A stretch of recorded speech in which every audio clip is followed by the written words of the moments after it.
Paula tomorrow, all goes well.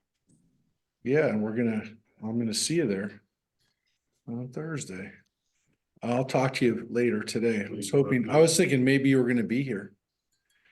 No, I thought maybe you were here again. I So got too many places to be at once. you went up for the holiday weekend? I had Pippin's birthday party this weekend. Oh, wow. That's She's amazing. 4. I can't believe it. Congratulations. That's amazing. Yes. You're gonna be able to talk about Harry Potter with her soon. Yeah, pretty soon. What's the proper age for Harry Potter, Rosemary? I think that the author started reading it to her children at age 6, but probably skipping parts. Okay. So that's soon. That's pretty soon. The earlier books, the first 3, they're a lot less dense. Gotcha. Never read any. Well, Yeah, the first one I would say about 6. Yeah. but edited, Yeah. an edited version. All right. Well, people are starting to come on. But Mike and Mary are here, but we're waiting for other people to We're come. important people, so. I know, but this is like super important for people.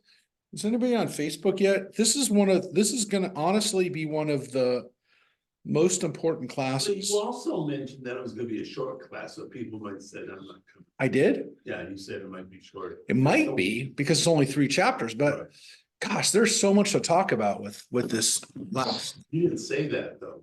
I thought I meant to. I meant to tell people how very, very important it is. You So should've said that. if you're here today, that's wonderful. If you're not, you're a loser. No, you're Everybody who's not here, raise their Someone's hand. gonna be watching this, after the fact. Yeah. Well, if they're watching after the fact, they're not a loser. I'm only speaking to the people who aren't here. Okay. The only people who just heard they're losers are not ever going to hear it. Gotcha. Well, unless they tune in on the recorded version. And once they watch us on recording, They're no longer losers. That's what I'm saying. That de facto makes them not losers. But the Uh, people who are not listening to this are de facto losers. So Hey, Mark, yes, I just as a point of interest information, yes, there is a Christian fellowship that reads the Bible. It's non-denominational. They read every Thursday yeah, at the church on Torney. yeah. They just finished Minor Prophets. Well, there you go. So there you go. They're doing the same thing we are. We're going to talk about that though. We're going to talk about the fact that the way they read the Bible, Yes. it's actually the end of the Bible.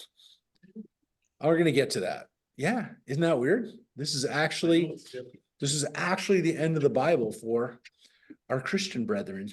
The Bible or the Hebrew Bible? The Hebrew Bible, yes, our Bible. Should say, yes, of course, the book of Revelation is the end of their book, of their Bible. But Malachi is the end of the Old Testament, as they say. Yep. So we're going to talk about a little bit actually about the Christian Bible today because of how important this prophet is. Oh, there's so much to talk about today, so much to cover that yes, that even though it's 3 chapters, it's probably half of what we're going to talk about is off of this. Because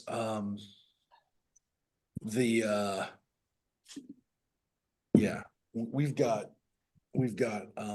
some heavy duty stuff to deal with, both for us as Jews and for people who want to understand how Christians read this, and Christians who are here who might be watching this to see how it's different. But it is, yeah, it's going to be pretty wild, because this is kind of a departure point to some extent, a little bit, not completely, but you'll see what I mean. And it's a multimedia festival today. But it's really important, and I'm glad. Can't be a loser. I'm glad people could be here and be a part of this and enjoy together and have their minds blown together. Because, oh, there's so much to think about. I'm gonna just queue up a couple of things as we're bringing everybody in. I want to tell everybody that, yeah, today we're going to be finishing this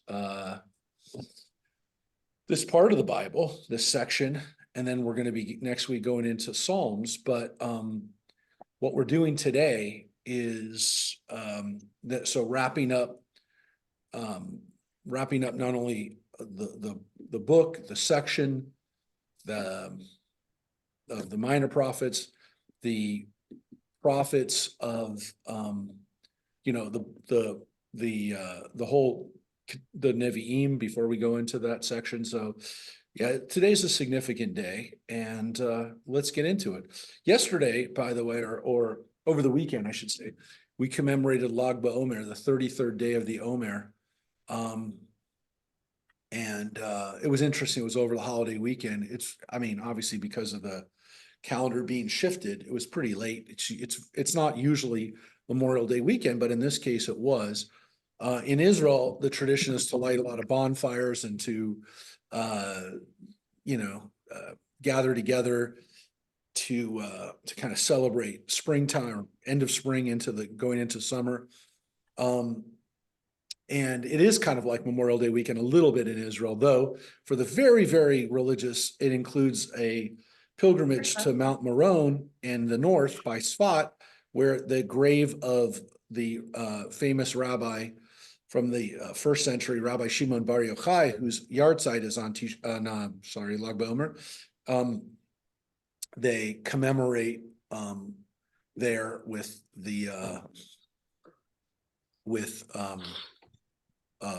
unfortunately sometimes mobs of people. And in this case, this year, the Israeli rabbinate, because of the security situation, asked people to stay away. They didn't, but they've had, in the years past, they've had stampedes, mob stampedes on Lag BaOmer and Mount Meron. And one year, I think 45 people died. They were trampled to death in the bonfires. So it's a big deal for some people, Lag BaOmer, and it's literally means the 33rd day of the Omer, the 33rd day of the counting, and it means that in a couple of weeks we celebrate Shavuot. But the origin of the holiday and why it was celebrated, again, connected to Shimon Bar Yochai, but also according to tradition that a plague was stopped that was killing the people during the Bar Kokhba revolt. Again, it probably had to do with fighting that was going on during the Bar Kokhba revolt, and the rabbis kind of like didn't want to talk about it. But it was actually a dark day that was kind of turned into a happy day. Oh, And it's like one of the few days that you can do things during the Omer period. For example, that's the only day that, for example, some people shave, or it's the only day that traditionally some people could have weddings was on Lag BaOmer. So there are traditions that are associated with it that, again, you'd think that it was a sad day, but it kind of like became a happy day. And or cut hair. Why is cutting hair connected to that? cutting hair, because you were supposed to, during the Omer periods, some people turn it as kind of treated as like a mourning period. And so it's one of the times that people don't cut their beards or cut their, But they cut kids' hair. A 3-year-old, they cut their hair on. And the Upshiran, that's so that they can get the locks, so that they can get payas. But but the Lag BaOmer festival, again, was kind of like, there's layers to it that we don't even understand, probably because some of them were, quite frankly, more pagan related stuff, like his May Day celebrations, because May 1st was like a major pagan holiday during the time 2,000 years ago, when people were like, that's what maypoles were about, people would, it was a fertility time and, people would, it was kind of probably some of it had to do with the festivals that were going on at that time. May Day became, the day of communism, the workers' day, which became a major day in Russia and Soviet Union. During communist days, but a lot of it goes back to the fact that May 1st was a pagan holiday. So Any non-religious holidays in Israel? any non-religious holidays? Yeah. Well, to some extent, Yom HaAtzmaut and Yom HaZikaron are national holidays, and they're not religious holidays in the sense that there's not that you don't have, you can work and it's not technically a halachic holiday, but the rabbis have instituted prayers that we say on Yom HaZikaron and Yom HaAtzmaut, but those are national holidays. But every other holiday in Israel is a national holiday. I'm trying to think if there are any other holidays in Israel. I'm pretty sure Election Day is considered a national holiday in the sense that it's a day off and people don't work. Now, again, it's not a November, first Tuesday of November when the government decides that there's going to be an election. And there's been many elections in Israel lately, but technically speaking, that's a day off. Trying to think if there's any other days off that are non-religious. I can't think of any. Yeah. I was thinking, I don't know why yesterday, because we had Memorial Day. So They have Memorial Day too, but it's just the day right before their Independence Day, which was a week and a half ago. So we're going to jump into the prophet Malachi in Hebrew. Christians oftentimes, non-Jews oftentimes call it Malachi, but it's Malachi, which means when was he around? my messenger. Yeah, so he lives very late. He's during the time of Zechariah, the guy that we just read about.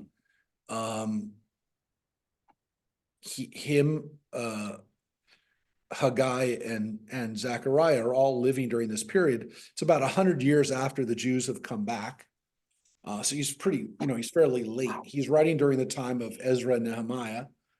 And as we're going to see, he is writing during a time when things are definitely not going well for the people who've returned. And there's kind of a reassessment of how things are going because they're not going the way they were promised. The idea that Jeremiah and these other prophets had kind of held out hope that one day that people would come home and everything would be okay. It's not happening.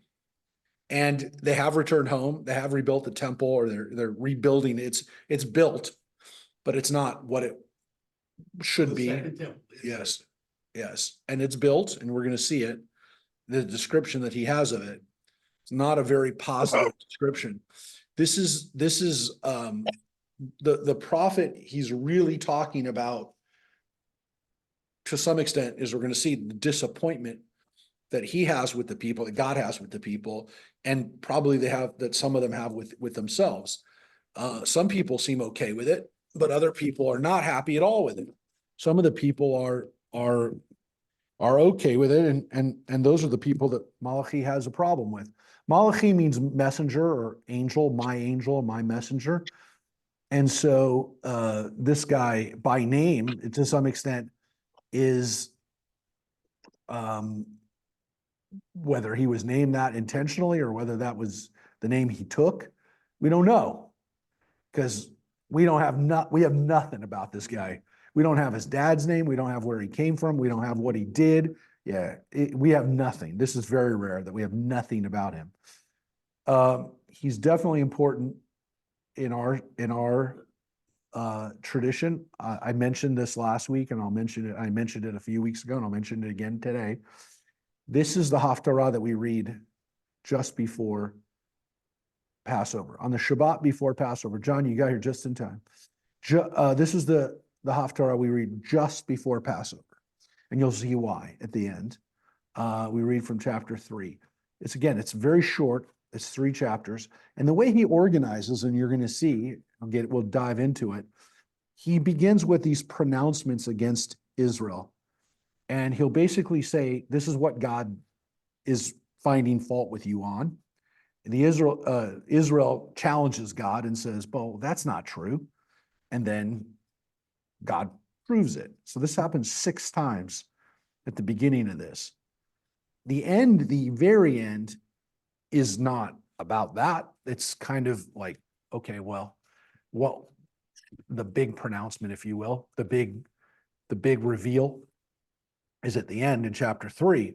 But the first and the larger parts of it, the introduction, or not the introduction, it's the body of Malachi, is these pronouncements. What's interesting is the only part of this prophet that people remember are the last 3 verses. And there's a reason. They're so good and they're so powerful. And that's why we read it at Passover. But that is not what Malachi is all about. It's about God being disappointed in the people and the people trying to make sense of that. And it's real. It's, quite frankly, regardless of the fact that these are the Jewish people who've returned from exile, dealing with their disappointment in themselves and with God and everything else, it's what everybody feels. I mean, I think you're going to see some of these lines are kind of really resonate with everybody. So let's dive into Malachi. And as I said, at the end, we're going to talk about what Malachi means for us today and what it's meant for us over the last 2,400 years. Because of all the prophets, this guy, to some extent, as I said, he's the final word in the book of prophets. He's the final word for Christians in the entire Old Testament. Okay, that's where they chose to end it. They chose to end it knowing that that was the end of our prophet, our books of prophets, but they didn't end it with Chronicles like we did. We finish it with Chronicles because it essentially tells the story of how the people returned. So it actually kind of goes back in time a little bit, but that's the way our story to some extent is framed historically. The Christian Bible, of course, ends with the book of Revelation about what's supposed to happen in the future. But the decision for Christians to not have this, then go into Psalms like we do, or then go into more history like Ezra and Nehemiah, which is the historical framework for this story, the backdrop of this story, you can find in Ezra and Nehemiah. They didn't choose to end with that. You'll see why. But Mark, Yes. the Christian Bible includes Psalms and Proverbs, correct? Yes. Yep. But it doesn't come after prophets. No, and I'll show you when we're done, I'll show you the Christian Bible structure, the books. The order is slightly different, obviously, in the Protestant and Catholic Bible, but I'll show you the way the Christians organize the Old Testament and New Testament and the significance of that, because to some extent, there was a choice, there was a decision to do this, and you'll see why. And it has exactly it's in the prophets, and it is. I'm going to give you a little foretaste of this. In the Christian Bible, I'm going to ask a trivia question. Now, I know we don't have a lot of Christians here today, but some of you would understand, and some of you who understand the Christian Bible will probably guess. Who do you think the most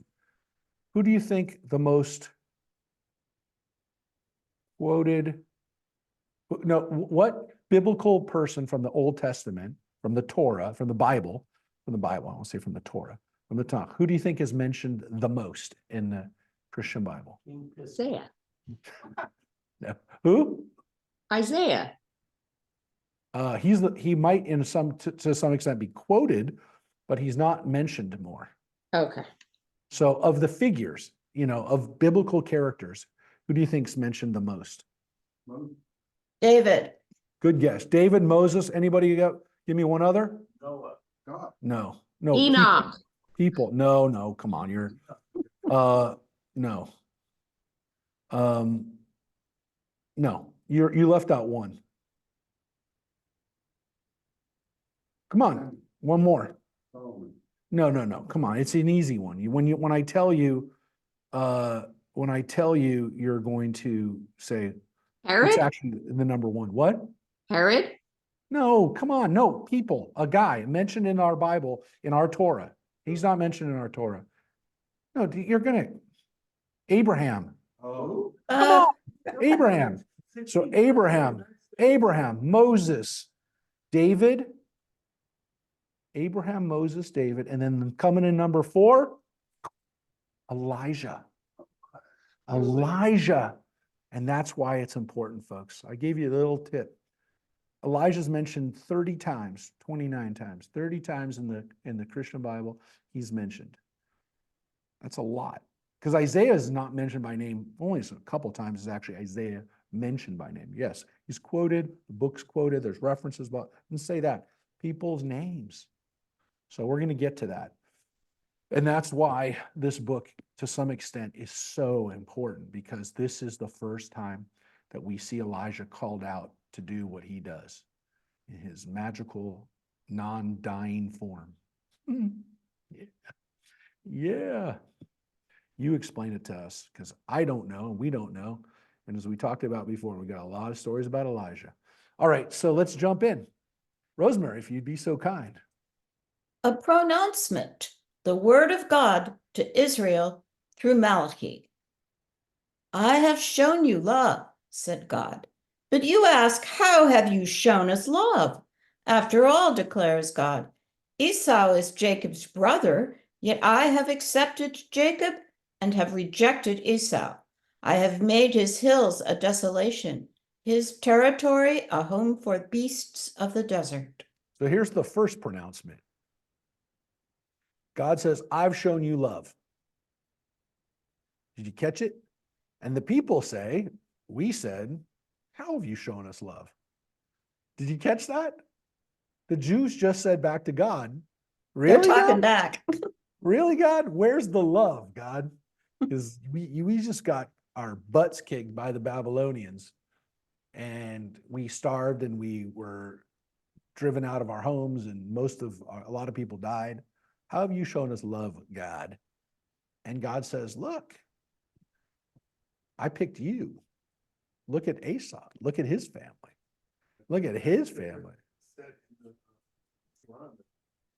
Well, but that's Ishmael's. But it's connected to Esau, yeah. But this is a guy that's been turned away. If Edom thinks, though crushed, we can build the ruins again, thus said God of hosts, they may build, but I will tear down. And so they shall be known as the region of wickedness, the people damned forever of God. Your eyes shall behold it, and you shall declare, great is God beyond the borders of Israel. Yeah, so it's interesting. Look at you compared to Esau. Yeah, they may rebuild, but they're never going to survive. And they did. That's true. The Edomites within 300, 400 years are gone. One of the last Edomites we know about, of course, is King Herod, who was Idumean. But by the time, by the time he is gone and his family's gone, the Edomeans are gone. They get subsumed by the Nabateans, the people who built Petra. And then they get subsumed by the Arabs. And there's no more Idumeans anymore. No one says they're Idumean anymore. No one says they're Nabatean for that matter. They're Arab in that area, Jordan and Saudi Arabia, and they're gone. So that's true. One of the last people that we know of, not maybe the last, but one of the last people that we know of who identifies as Idumean. And again, he was considered a Judean. He was the king of Judea, but his ancestry was Idumean. So, and from what we know, he kept kosher. He lived a somewhat Jewish life.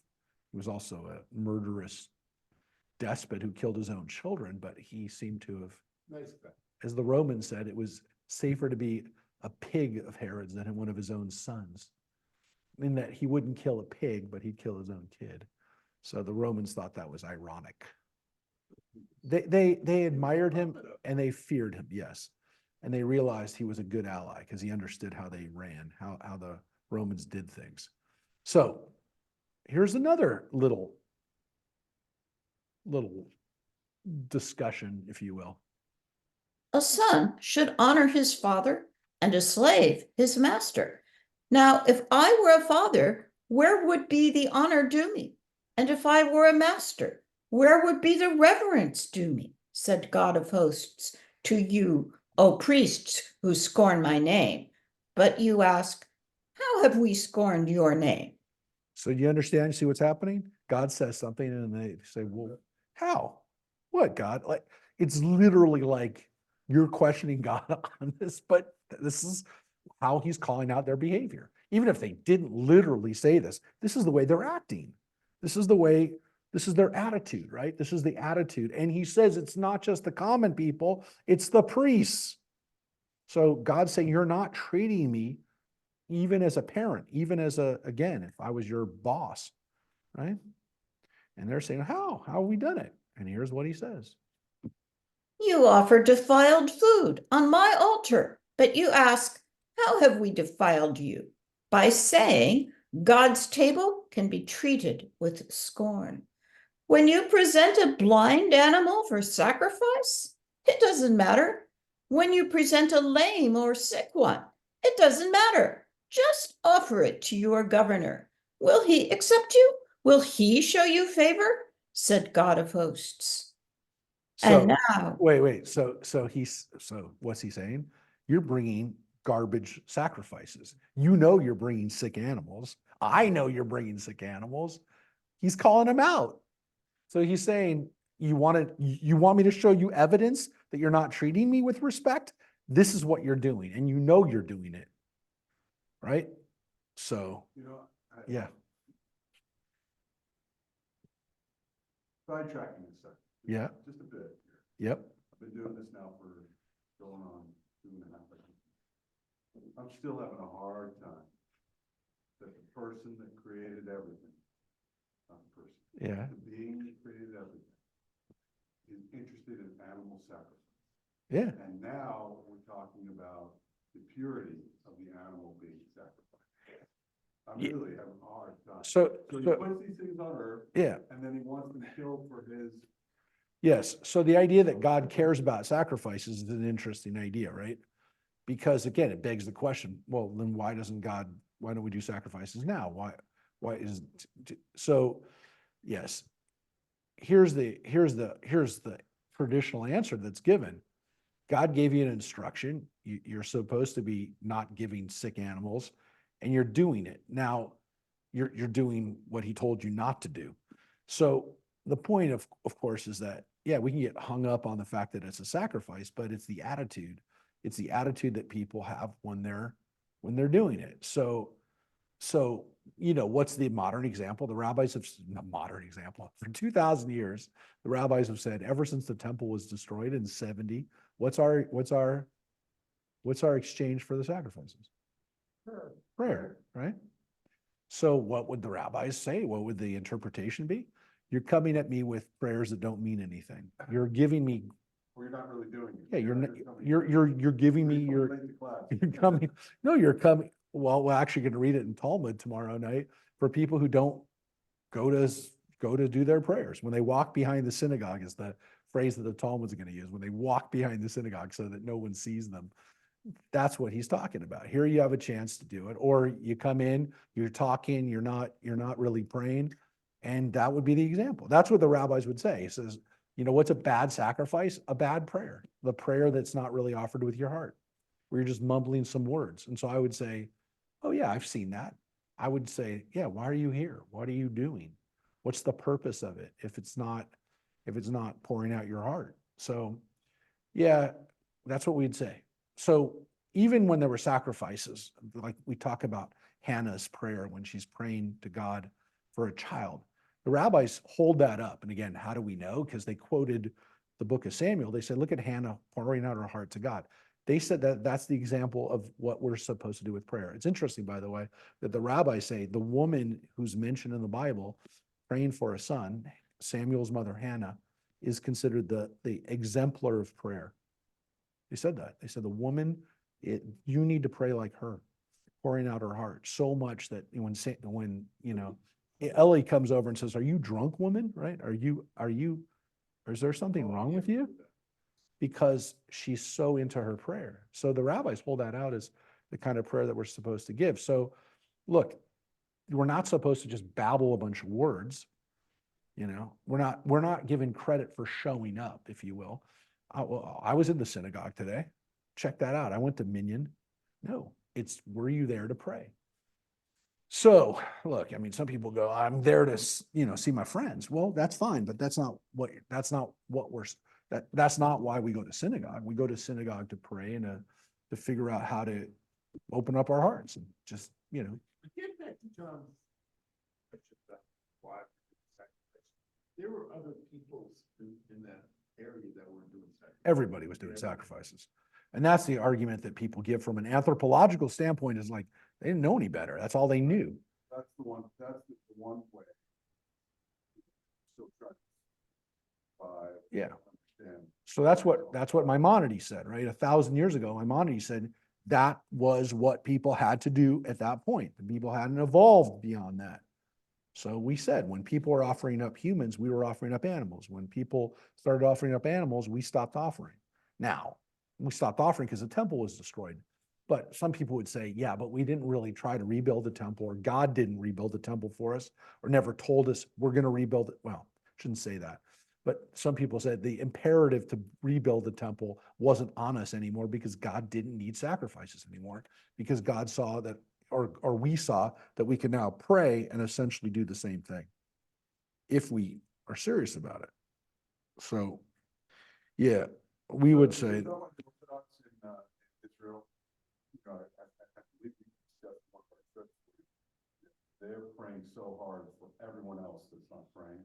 well, yeah, some people say that, and some people say that studying is also a form of prayer. So they'll say that studying, and we're actually going to read that tomorrow night too, that studying achieves a similar thing, which is bringing God into the world through study, which is what we're doing now.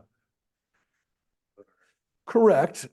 But I would say that the whole concept of being able to do something on behalf of somebody else, I have a problem with, because it doesn't make sense to me that like I don't believe I can do that. I don't believe I can pray on someone's behalf. I never bought that. I never thought that, like, if I say Birkat Hamazon, I'm saying it for everyone else who's not saying Birkat Hamazon. I never told my kids that either. I've never said, hey, I'm going to say Birkat Hamazon for you, so you don't have to say it. So anyways. All right, thank you. No, but this is definitely the exchange, if you will, right? So, yeah, you're expecting God to respond to your garbage sacrifices. So, But he obviously had issues, right? He's writing this, he's obviously having an issue.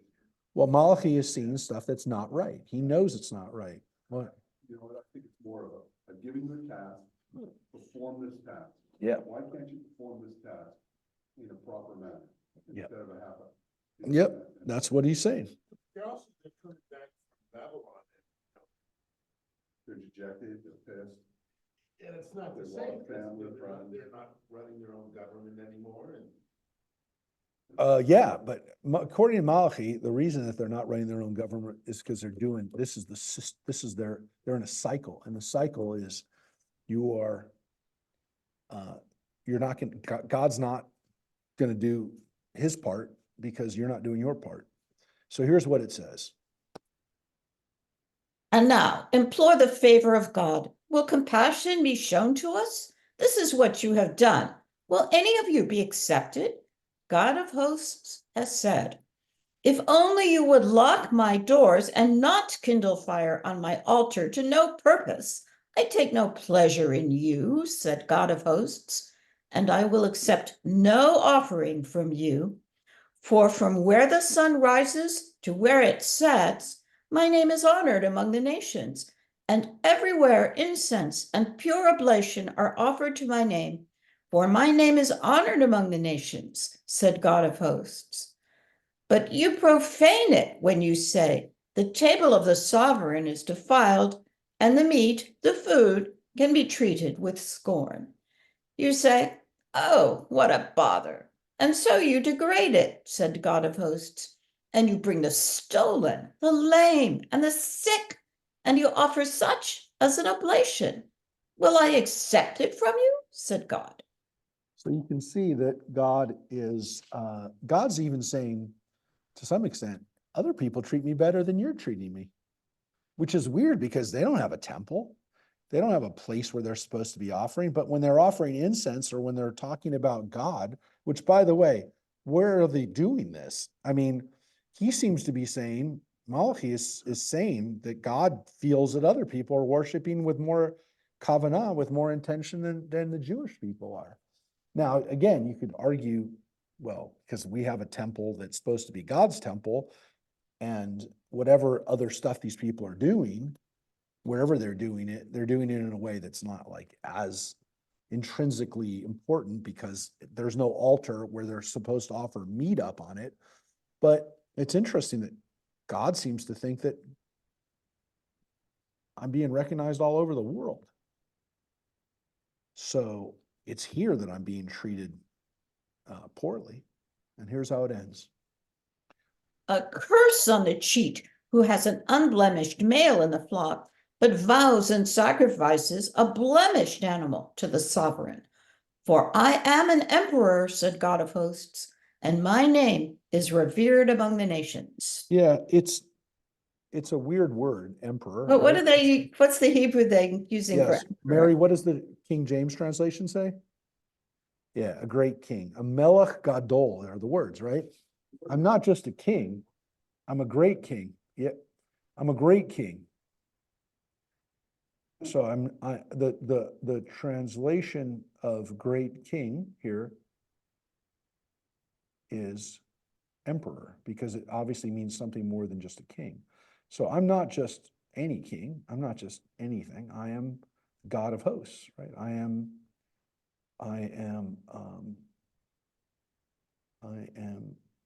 the great king. So, yeah, I'm not being treated with respect by my own people in my own country, the people that are supposed to know better. So, again, there is a little bit of a caveat here, which is it's not like God's being greedy, right? Because God's saying it's the person who has an unblemished animal, and he's not bringing that one. He's bringing the blemished one. So he's not saying 400 BCE. Why do you say his people? Why? Everyone on the planet is kind of. Yeah, but he also is recognizing that we're his people. That's what he opened with, right? God opened with, I didn't even choose the Edomites. I chose you. I chose you. And so, yeah, God is saying, I'm God for everybody. He says, my name is revered among the nations, but I have this special relationship with you, and you're not following it. And that's the thing. He's saying, you're not doing what you're supposed to be doing in my temple.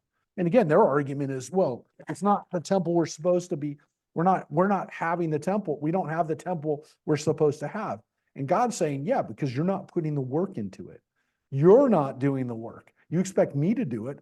You're the ones who got to build it. You're the ones who got to bring the animals to it of value, but it's not working. The whole system isn't working.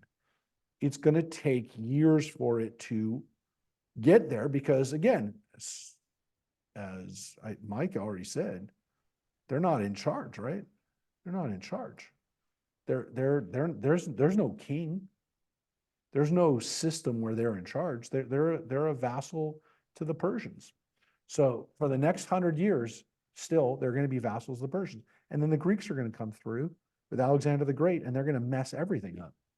So this is kind of an interesting period in the sense that Israel is not powerful enough to even exert its own sovereignty.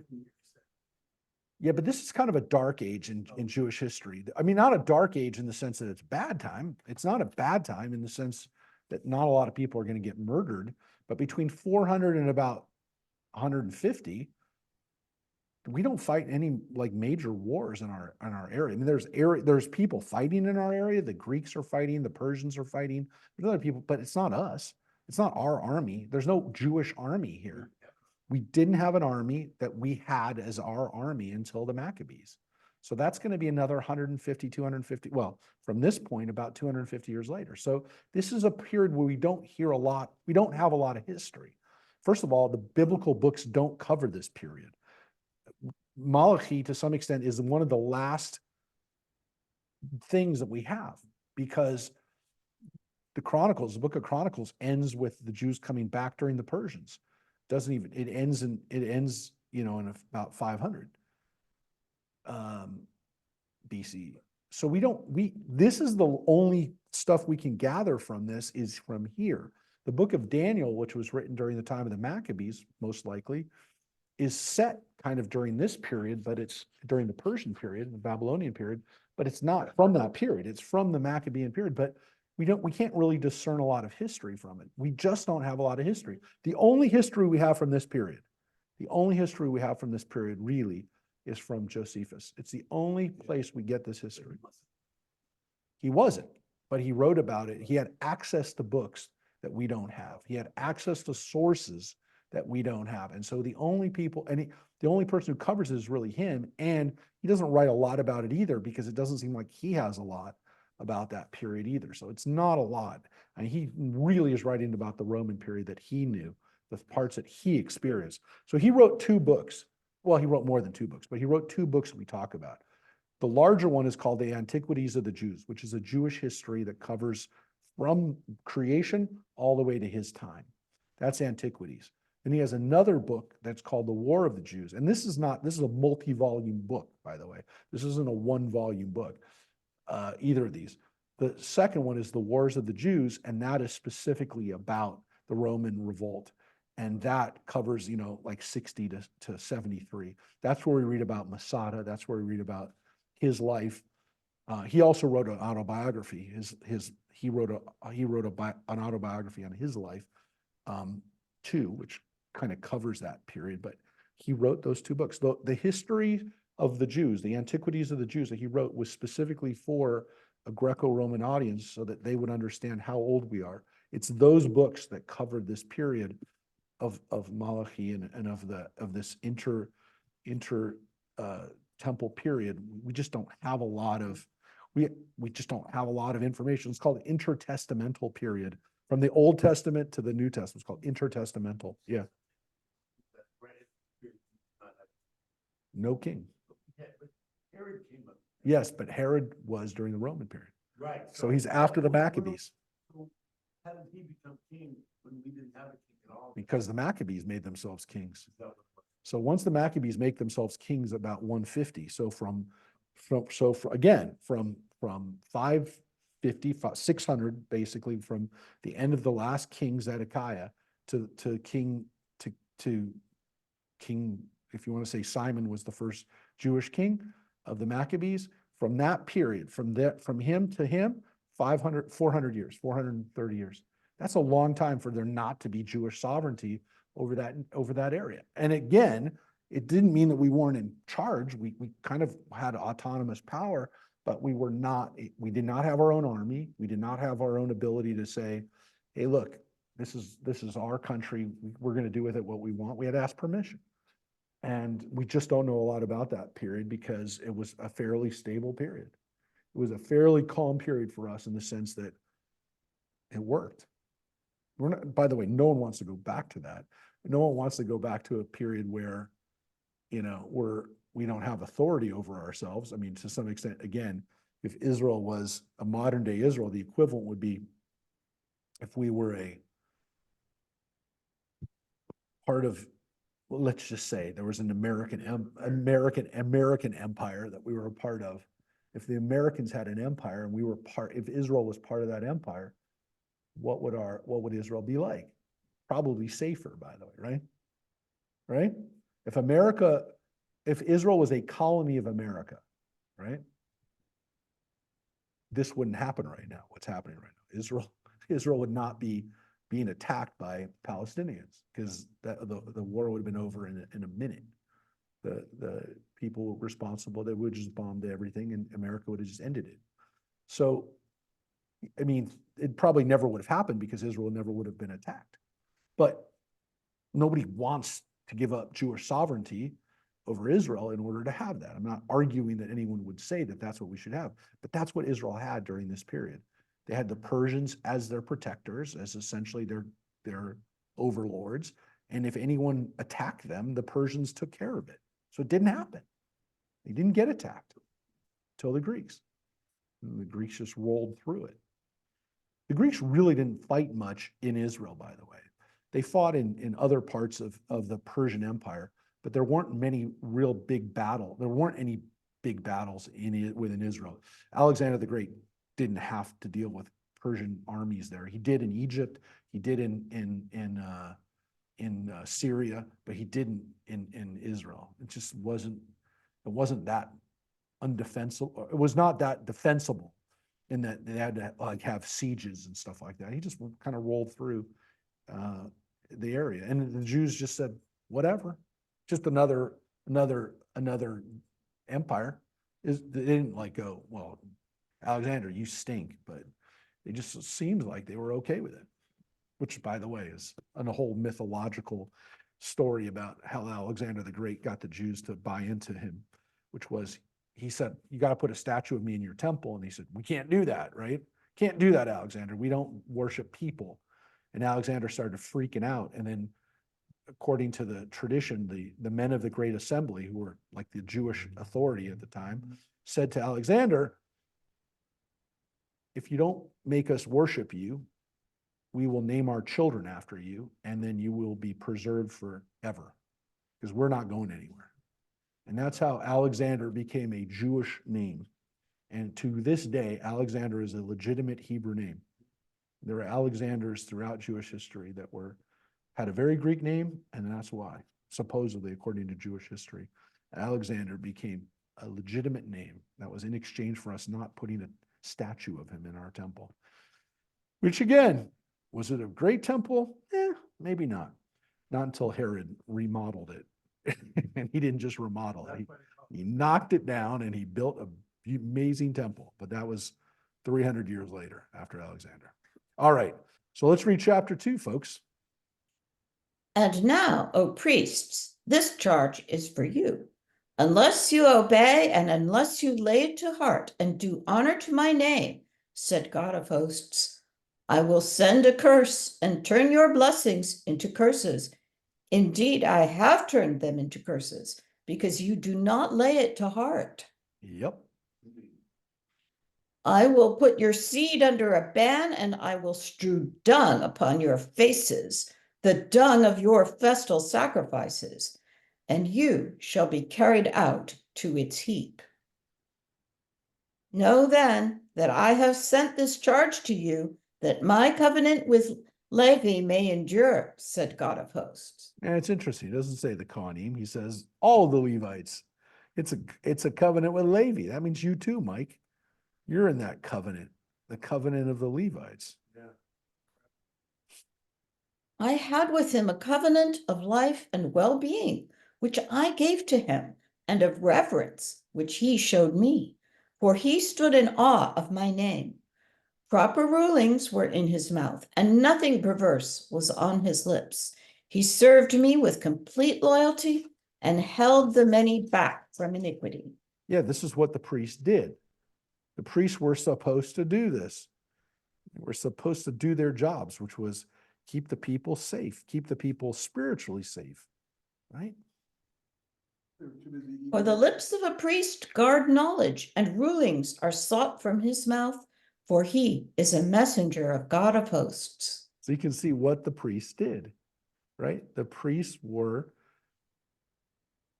communicators of the values, right? They were supposed to be that bridge between me and the people. That's what they're supposed to do, which again is a lot of what eventually the rabbis would do when the priestly system came to an end. But you can see what was the mentality of people during the time of the Maccabees, even, which was the priests are the ones in charge. They weren't supposed to be kings, but they were the ones in charge. But if people don't listen, what is, They're not listening. And the priests aren't listening though either. And they were supposed to know better, right? These people, these priests are supposed to know better.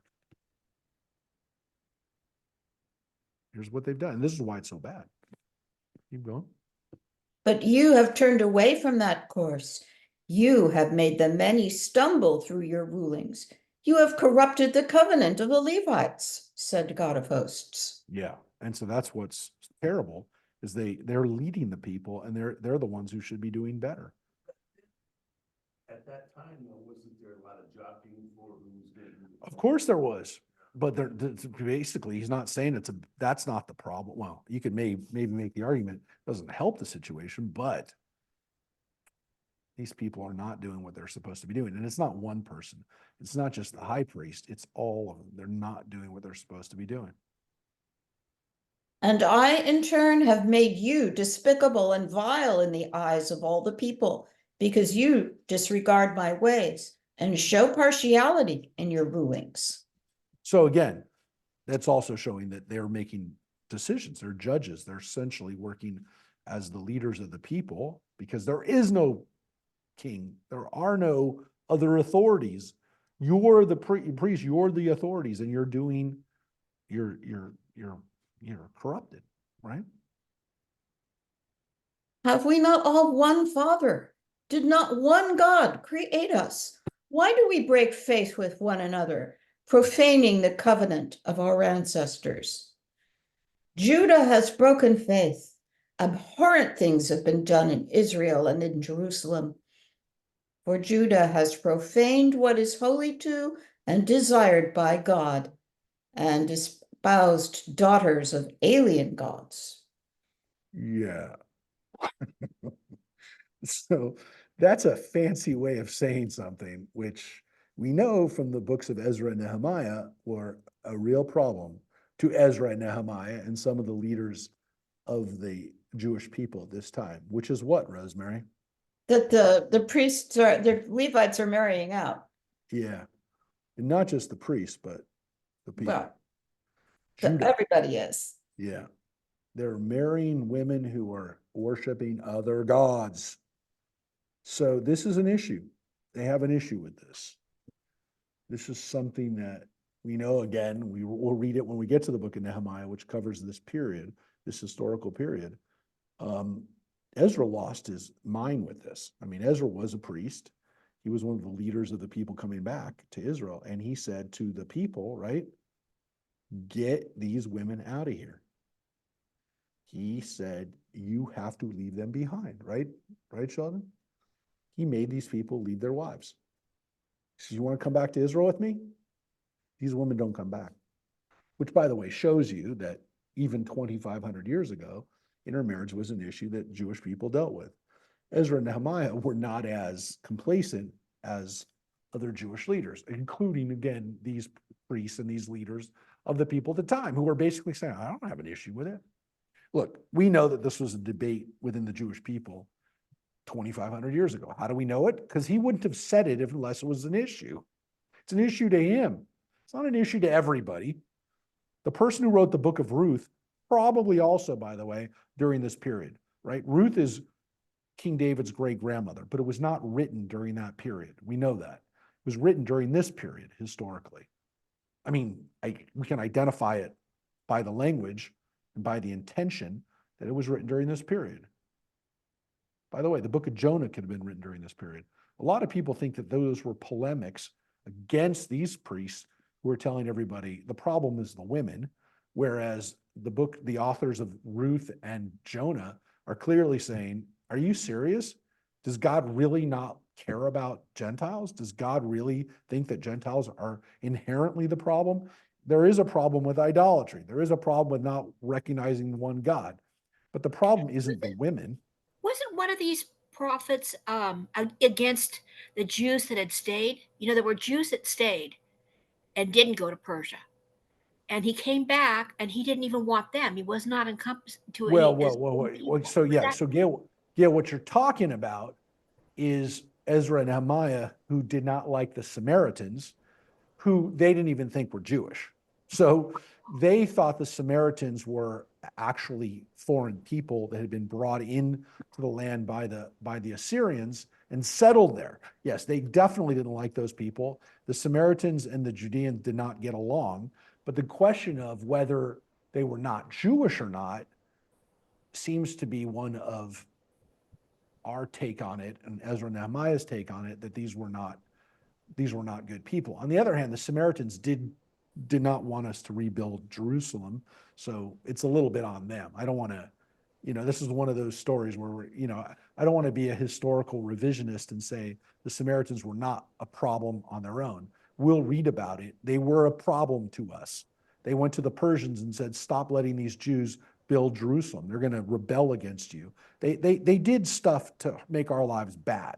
So the But Samaritans maybe if were we not- had been more encompassing to begin with of our own people, we wouldn't have had this division. Maybe. We don't know who started Yeah. it, really. I mean, it's Yeah. difficult to know who It was started kind the of like he problems. came back. Ezra came back. I think it was came back and said, I'm pure. My people are pure, and we're doing it my way, and only my way. And the other women can. And he didn't even want the Jews that had been on the land. They didn't Well, even they consider didn't. Well, the Samaritans in particular, he did not consider them Jews. He did not think that they were Jewish. Yeah. He thought, and again, there might have been a historical fact to this, that the Assyrians brought in other peoples and they married into that group and they became not pure Israelite. But we don't know. Weren't there we don't rabbis that know. didn't want to accept the Ethiopians either? They thought they Well, were not. Well, look, Gail, Sure. the problem is genetically they're not. The DNA has not. I mean, the DNA says that they're not Israelite. Oh, So, and by the way, I'm not saying that in any sense as a racial profile at right, all, right. because the Lemba in South Africa, who are further south than the Ethiopians, actually do have a genetic. They've been tested and they're genetically connected to the Jewish people, and they believe that they are. There has not been a major return of Lemba. There have been a few hundred Lemba that have made Aliyah, but technically speaking, if they ever did, Israel would have an interesting situation there in South Africa and Zimbabwe, because they do have a genetic component and the Ethiopians don't have that genetic component. That doesn't, again, Israel didn't say that they weren't Jewish. Israel has said the opposite. Israel has said they are Jewish, but genetically it isn't, it's just not been proven that they are. Oh, But Israel has never denied anybody access to being a Jew based on genetics, ever. If they're deemed to be Jewish, if they say that they're Jewish, Israel has taken them at their word. Okay? well, that was the law of return, but now that's changed, right? I mean, the Orthodox don't It hasn't accept. changed. It hasn't changed yet. There's a fear that it might change, but it hasn't changed yet, which means even to this day, if I do a conversion for somebody in America and say that they're Jewish, Israel has to accept them. Israel's trying to change that law, but it is not, as of now, they're still Jewish. They can, Oh, they just won't do it in Israel. correct. Ah, And okay. technically speaking, if the person wants to get married in Israel, they have to go through an Orthodox conversion in order to be married by the Orthodox rabbinate in Israel.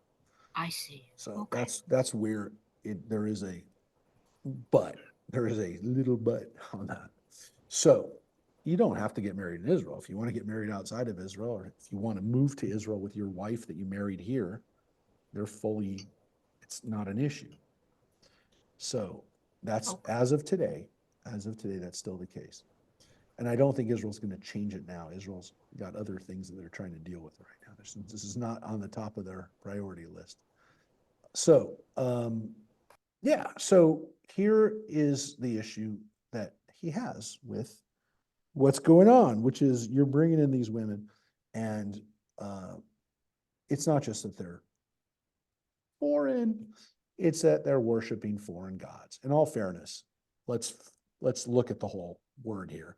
It's not daughters of Gentiles, they're daughters of El Nechar, they're daughters of foreign gods. All right, so here's what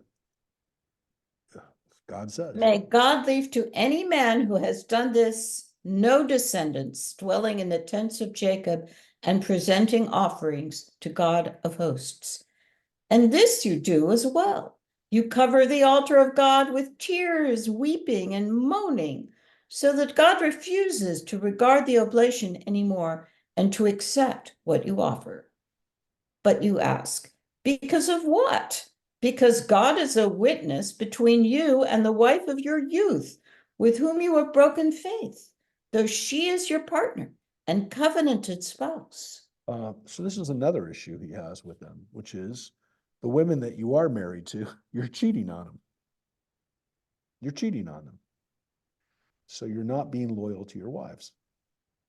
So you're lying about your covenant, your marriage covenant, if you will. Yeah.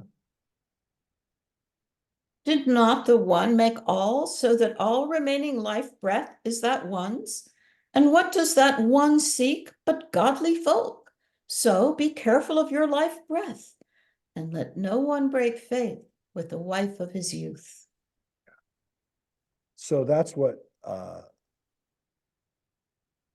it does say, wife of your youth. I don't know if what that means if you get married when you're older, but no, it does mean that, again, this is your wife that you've had for a long time, your first wife, if you will.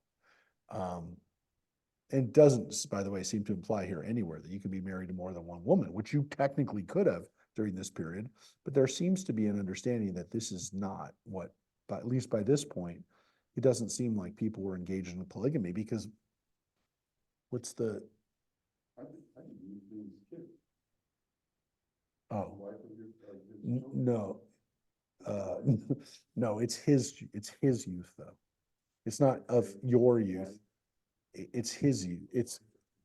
Yeah, it's the wife of his youth, when he was a young man, which again, that's what it says. It doesn't just say your wife, it says the wife of your youth. Now, I guess the implication here is that if you've been married a second or third time, and I don't mean like a polygamist, I mean your first wife died and you married somebody else, you can't lecture somebody about cheating on their first wife if she's dead, or if you're divorced from her.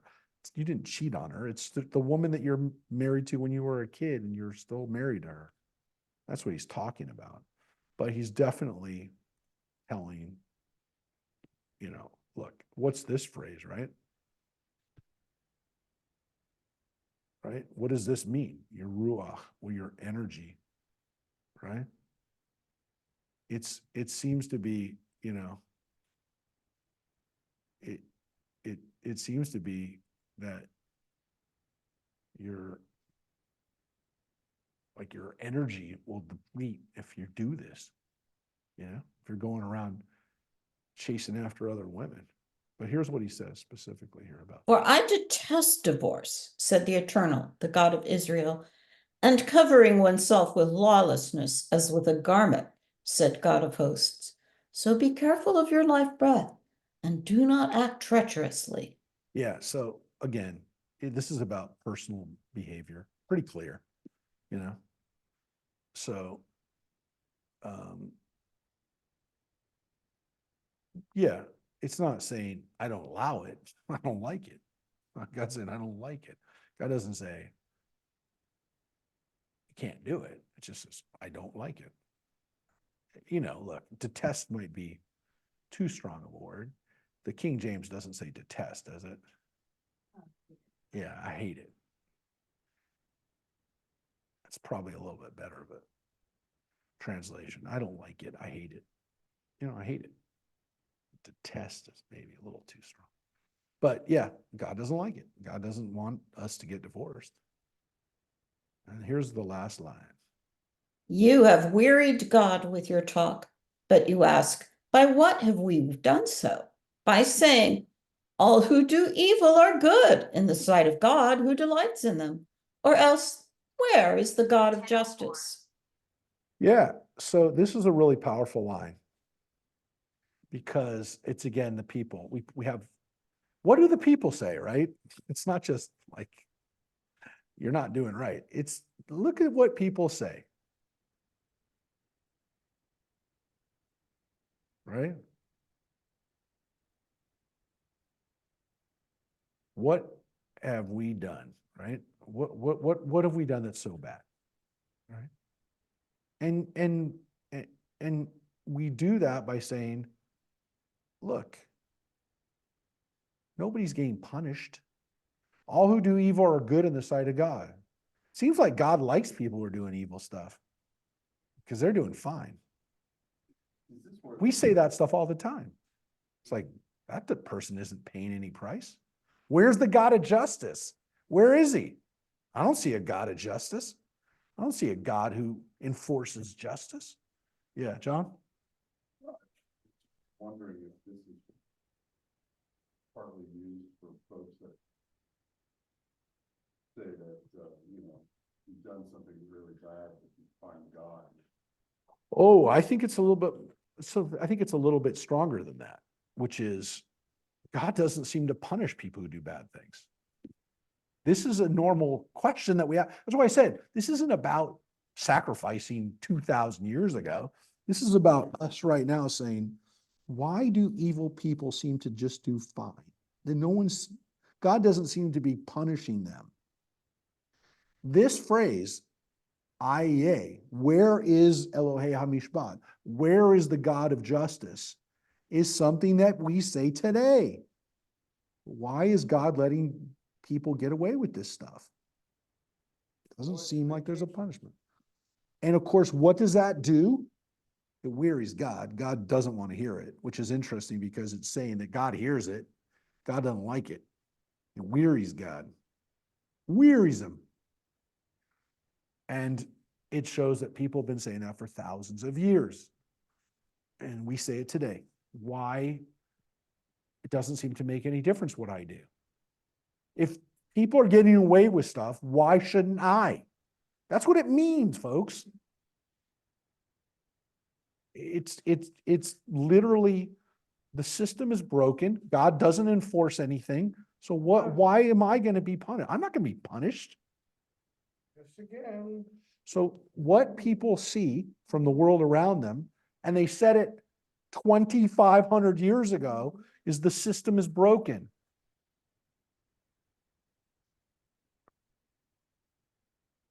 So that's what Malachi is dealing with. He's dealing with people who look at the situation, they see what they see, and they say it doesn't matter. Okay? Now, this is the last chapter. It's a little bit longer, but this, you're going to say to yourself, oh, we still have an hour. We're going to be tight by the time we finish this, because this is the kicker. This is the, like, here's your problems, right? And now we're going to get to, well, what's going to happen? And Malachi is essentially going to say, to the answer to the rhetorical question that was just asked, where's the God of justice? Oh, he's coming. He's coming. And there is going to be hell to pay when he comes. And this puts into motion the stuff that we said before.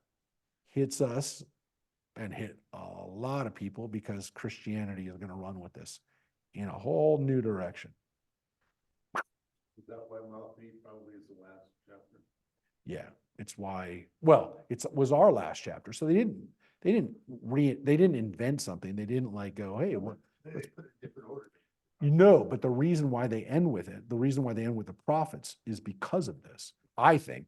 I'm going to show you why. But yes, this is why. And again, it ends our prophets, but it's not the last word to some extent, because we have a whole nother section of the Bible coming. And this is the way they decided to set up. Think about this. Well, we'll read it. You'll see. We get to the end, because this is setting up the next book, the second book for them. All right, let's read chapter 3. Behold, I am sending my messenger to clear the way before me, and the sovereign you seek shall come to the temple suddenly. As for the angel of the covenant that you desire, he is already coming. So let's look at the very beginning of this. Behold, I'm sending my messenger. Hineni, right? Hineni, behold, right? Hineni, the famous word of the Bible, Hineni. Sholeach, Malachi. I am sending my messenger. Well, is that him? Oh, Is that him? Is he the messenger? Or is there somebody else coming?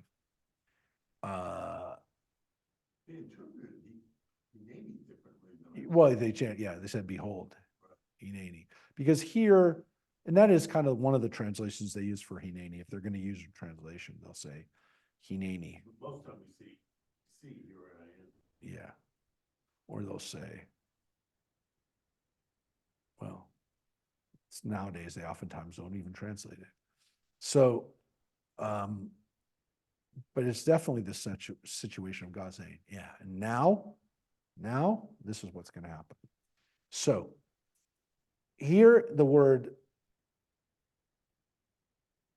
Malach Habrit, the angel of the covenant, is used not as messenger, but as angel. It's the same word.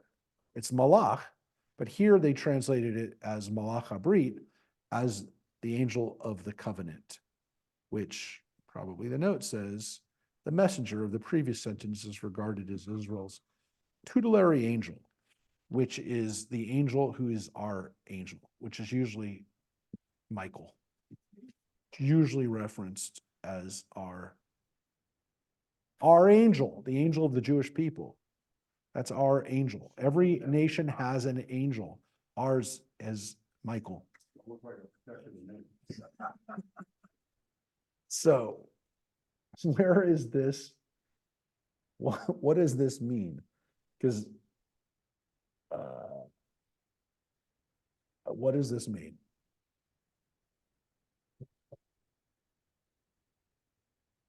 But who can endure the day of his coming? And who can hold out when he appears? For he is like a smelter's fire and like fuller's lye.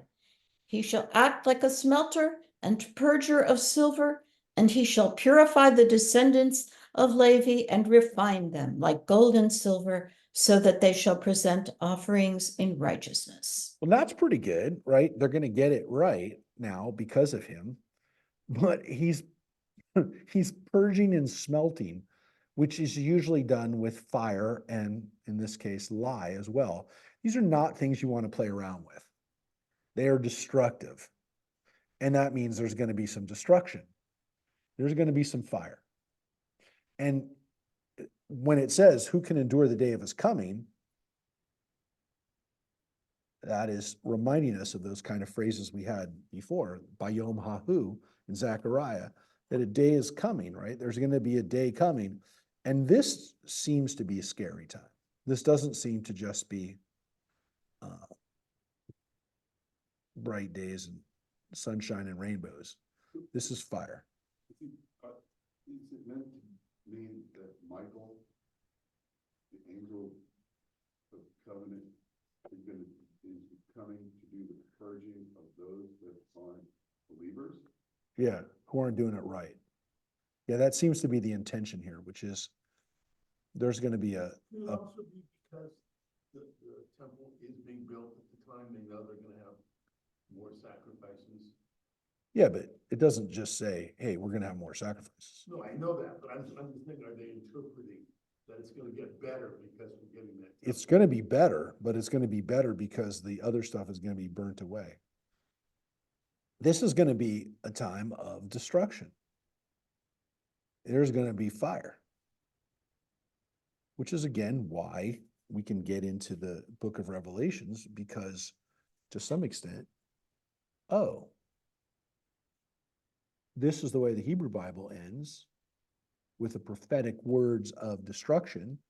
And guess what? That's the way Revelation is going to end, the Christian Bible. It's going to be a retelling to some extent of this in that generation, for that generation. Of course, what's it going to say here? Then the offerings of Judah and Jerusalem shall be pleasing to God as in the days of yore and in the years of old. But first, I will step forward to contend against you, and I will act as a relentless accuser against those who have no fear of me, who practice sorcery, who commit adultery, who swear falsely, who cheat laborers of their hire, and who subvert the cause of the widow, orphan, and stranger, said God of hosts. Yep. So, yeah, we got to clear the field, so to speak. And I'm going to be relentless, is the way they translate it, right? I am not going to stop for those who don't have fear. So for those of you that are walking around thinking, I'm okay with what's happening, I'm not okay. And there's going to be an accounting. Yeah. You know what, I like the last word, stranger. Yeah. I don't know, for some reason that hits me. Well, that's the phrase we get a lot in Deuteronomy, right? Ager of the almanah, yatom, the widow, the widow, the orphan, and the stranger. The most marginalized in our community, we're going to be held accountable for that. The people who cheat, the people who work for them, the people who commit adultery, who practice sorcery, right? All those people who are breaking the law, who have no fear, those are the ones who are going to, I'm going to deal with those people. I'm going to deal with those people. So those of you that are walking around going, God doesn't seem to care. No, God cares. He's making note, and there will be an accounting. So keep walking around like this. Keep thinking that there's not going to be an accounting, because there will be an accounting. There will be an accounting. And look at the things that he's picking up, right? Sorcery, adultery, swearing falsely, which is in the 10 Commandments, cheating laborers, that's not in the 10 Commandments, but it's in the Torah. And of course, the part that's always said here in Deuteronomy, Ager v'halmanah, So, yep. So this is coming. For I am God, I have not changed, and you are the children of Jacob. You have not ceased to be. From the very days of your ancestors, you have turned away from my laws and have not observed them. Turn back to me, and I will turn back to you, said God of hosts. But you ask, how shall we turn back? Yep. And so God says, just turn back. Ashuva, right? Do teshuva. Ashuva, right? Turn back to me. So, and I will turn back to you, which means the relationship can be whole again. And of course, the people say, but what can we do? So again, this is the people saying what they always say, right? It's again, this is continuing what we saw in the first chapters, which are people saying, well, what am I going to do? I can't do anything about it.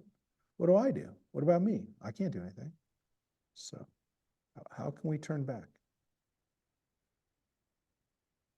Ought mortals to defraud God? Yet you are defrauding me. And you ask, how have we been defrauding you? In tithe and contribution. You are suffering under a curse, yet you go on defrauding me, the whole nation of you. And here's another one of those charges. What are we doing, God? How are we defrauding you? See, again, this is very clear. What are we doing, God? I don't know what I'm doing. You know what you're doing, God says. You're not giving your tithes. You're not doing your 10%, right? You're not doing your tithe. You're not giving what you're supposed to do for the temple. You're not giving your 10%. And because of it, you're not going well for you, folks.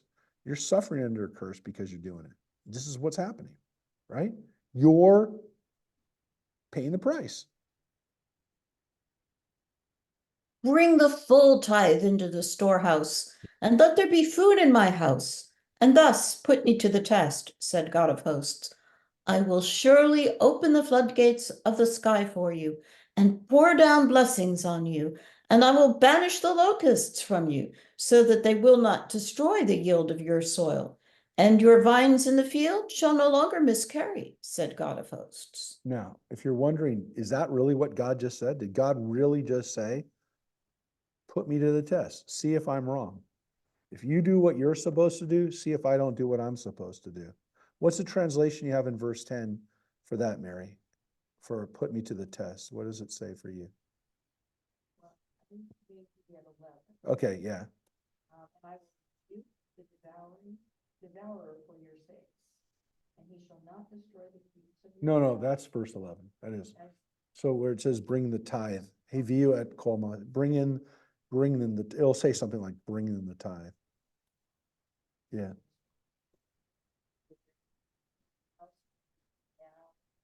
Herewith, saith the Lord of hosts. Yeah. There's the King James. Prove me now. Let's see. You do your part and see if I do my part. Right? He's telling him, do you do your part? I'll do my part. Again, it's kind of, yeah, we'll see what happens. And all the nations shall account you happy, for you shall be the most desired of lands, said God of hosts. You have spoken hard words against me, said God. But you ask, what have we been saying among ourselves against you? Yeah. So again, everyone will know you're doing well, right? And now this accusation. God says you've been speaking bad words against me. And you say, what have we been saying, God? This is what they've been saying. You have said it is useless to serve God. What have we gained by keeping God's charge and walking in abject awe of God of hosts? And so we account the arrogant happy. They have indeed done evil and endured. They have indeed dared God and escaped. Yep. Which again is, where's the justice, God? We're seeing, all we see, God, is that people who don't serve you just do just fine. In this vein, have those who revere God been talking to one another? God has heard it and noted it, and a scroll of remembrance has been written at God's behest concerning those who revere God and esteem the holy name. And on the day that I am preparing, said God of hosts, they shall be my treasured possession. I will be tender toward them as a man is tender toward a son who ministers to him. Yeah. So,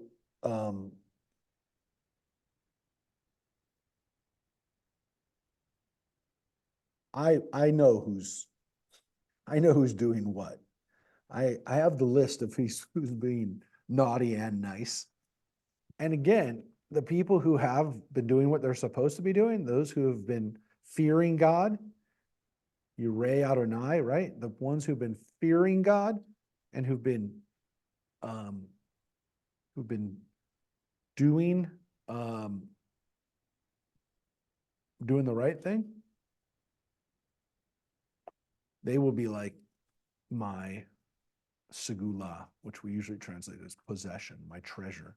They will be my treasure. And I will treat them the way a father treats a good son, a son who serves him. So not just any son, the son who's a good son. They are my good son. They will be treated like my good son. And you shall come to see the difference between the righteous and the wicked, between those who have served God and those who have not. For lo, that day is at hand, burning like an oven. All the arrogant and all the doers of evil shall be straw. And the day that is coming, said God of hosts, shall burn them to ashes and leave of them neither stalk nor boughs. Yeah, it's fire that's coming, right? Burning like an oven, a tanur. It is going to burn the people who have not been doing right. The arrogant and the doers of evil, and it'll be like straw. They're going to burn fast. They're going to burn fast. But for the good people, But for you who revere my name, a son of victory shall rise to bring healing. You shall go forth and stamp like stall-fed calves, and you shall trample the wicked to a pulp, for they shall be dust beneath your feet on the day that I am preparing, said God of hosts. so those of you who've been doing the right thing, you'll be like calves that have been treated really nicely by their owner, which of course is interesting because they're going to die, but no, these are well-fed calves. These are calves that have been well treated. Again, the weird thing is those are usually calves that are going to be slaughtered, but these are not, because they're running around and they're going to be happy and they're going to be trampling like mud and dust the people that have been burned up. Be mindful of the teaching of my servant Moses, whom I charged at Horeb with laws and rules for all Israel. And that's interesting because, again, this is Mount Sinai, Mount Horeb, the names used for Mount Sinai, the place we got the law. It's now another case of Moses and another part of the, again, a reflection of the Bible in the Bible, which doesn't happen a lot. And so when it does, we pay attention to it. We say, okay, they just mentioned Moses, and they called it the Torah, Zichru Torah Moshe, which really should be the Torah it's capital T because we know what it is, but Torah Moshe should really be, again, this is the Torah.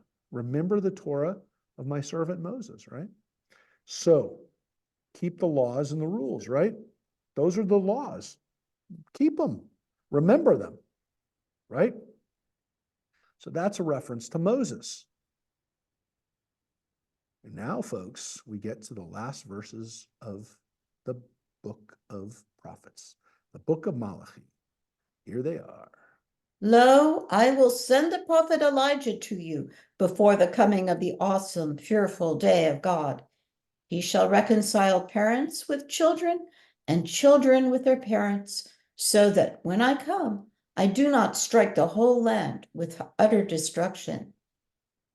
Lo, I will send the prophet Elijah to you before the coming of the awesome, fearful day of God. Which again was verse 23. So we read 23 again at the very end. Why?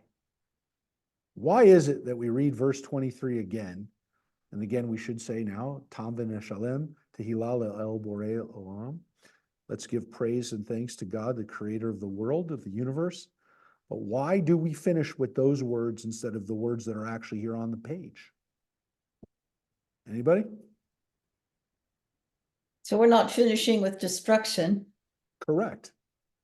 Now, the word cherem means destruction, or we also use the word cherem to be banishment, or putting something under something you can never. When someone's cherem, they're what's the other word we used? Yeah, when you kick somebody out. Exile. Yeah, it's not the word I'm looking for. Yeah, excommunication. That's the word. It's a cherem. Excommunicated. Yeah. So it's not good. But the word that 23 ends with is norah. Yom Adonai Hagadol v'hanorah. Now, it's usually translated as fearful, which is not such a great word, fearful, but it's also awesome, right? What does the King James say? Dreadful, right? Fearful, dreadful. The word norah comes from the word yirah, which means reverent or awesome or fearful or dreadful. But the word is really one of amazing power. Should we be scared? Yeah. But it's not a scare. You don't have to necessarily be scared because it's going to be an awesome day. But it is a bad day, right? Which potentially could be a bad day of destruction. So this is the way the book ends. And what's interesting about it is that it's not only like a lot of the prophets that we've read, a warning, right? You better do the right thing, otherwise it's going to be something really bad for people. But it also includes, of course, this idea that that there has to be family reconciliation, right? There's going to be this family reconciliation. So this is really, really important. This is this idea that we have that in order for us not to be completely destroyed, that we get along with our parents with children, and with our with our children, with our parents, that everyone needs to reconcile. They need to, as we translate it literally, reconcile is not a bad word, but the Hebrew has a little bit more of a, I think, a more beautiful connotation. What does the King James say, Mary? Yes. Yeah. Yeah. So we usually use the word parents rather than just avot being fathers, but yes, technically it's male, and sons. It could be fathers and sons, but we usually translate it as parents and children. But Heshev Lev is turning the hearts, which is a beautiful way of saying it, right? It's not just What's the point of that sentence there, though? what do you mean? It seems to me completely out of place. It's completely out of place because Prophet Elijah before the coming of God. So in other words, Elijah's coming, yep, right? So Yep. like, as I'm reading this, I'm reading some other, some Wikipedia. and Yep. stuff, And places have it on their glass that, God is coming. Yep. Right? So what is the reconciliation of the point of Elijah, right, is like, hey, get your stuff together. Yep. Get your act together. Right? The whole point of Malachi to me is the priests are getting lectured, right? Yep. They're being told, do your job, right? The people, the population is saying the burden, the penalty of the loss of the wars is because of your inability to follow tasks. Yep. Right, I understand that. And then, yes. Okay, so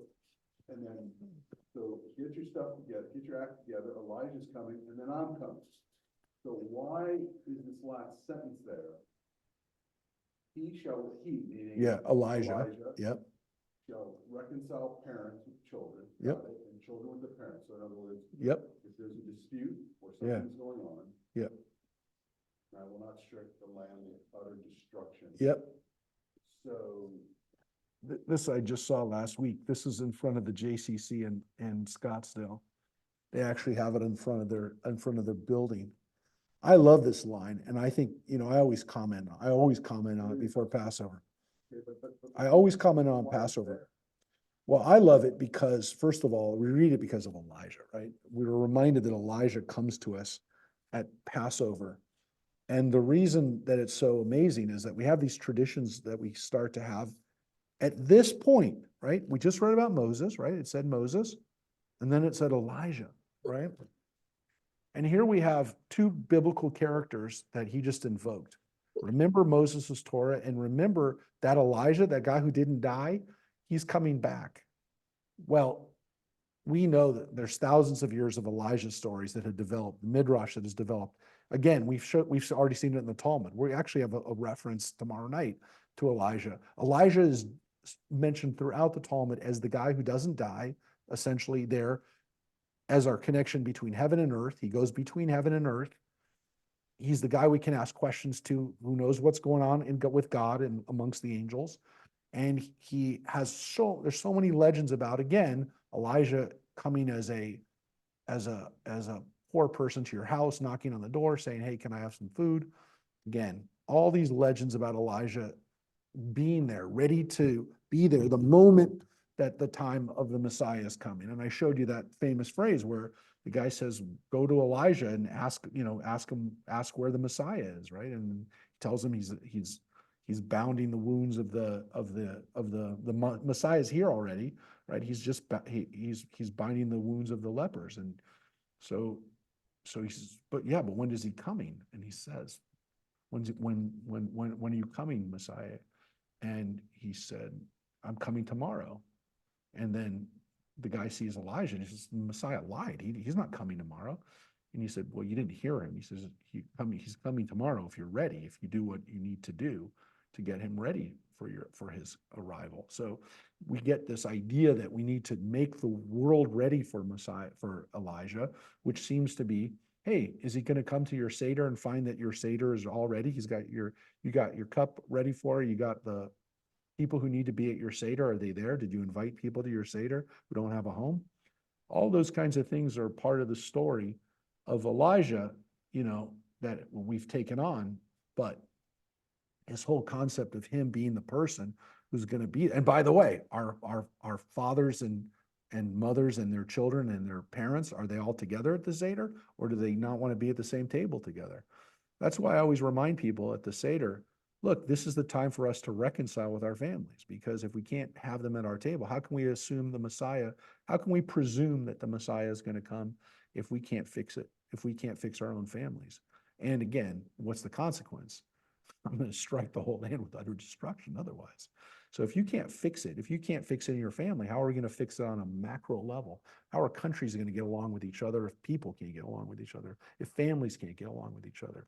So this becomes this issue of, like, what do you have to do in order to make the place ready for it? Now, I will tell you that for us, this is a big issue, because Jews obsess about, family stability and making sure that our families, that our kids are, together with us and everything else. I mean, these are things that we think about.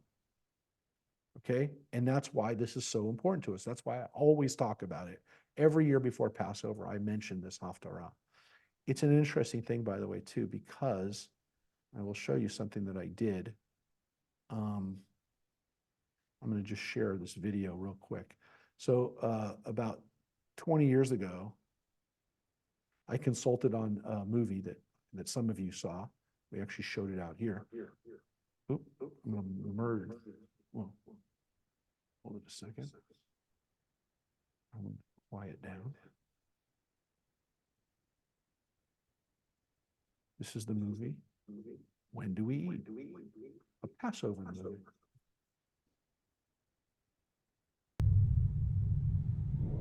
This was here.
God's a fairy tale.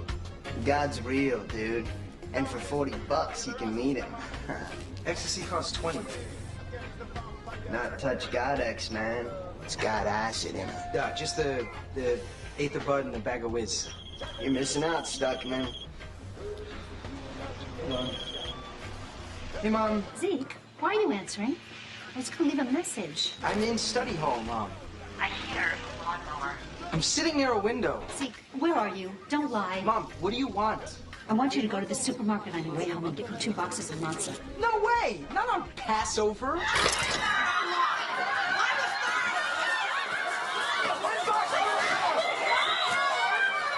Mom, I don't have any money. You come home first. Mom. Don't play with me. I've got too much going on here. What? Hey, Mom, you're out. I hear you. I'll be back later. Hate Passover. Why, man? Seders are cool. You know what? Give me one of those tabs. I'm gonna need it. Zeke Stuckman. Dropping X at Seder. Dude, my mom is just the tip of the iceberg. Lululemon Wonder Train stores. Get into it. So, When this stretch to support your all right. So what happened with that? Well, get this off.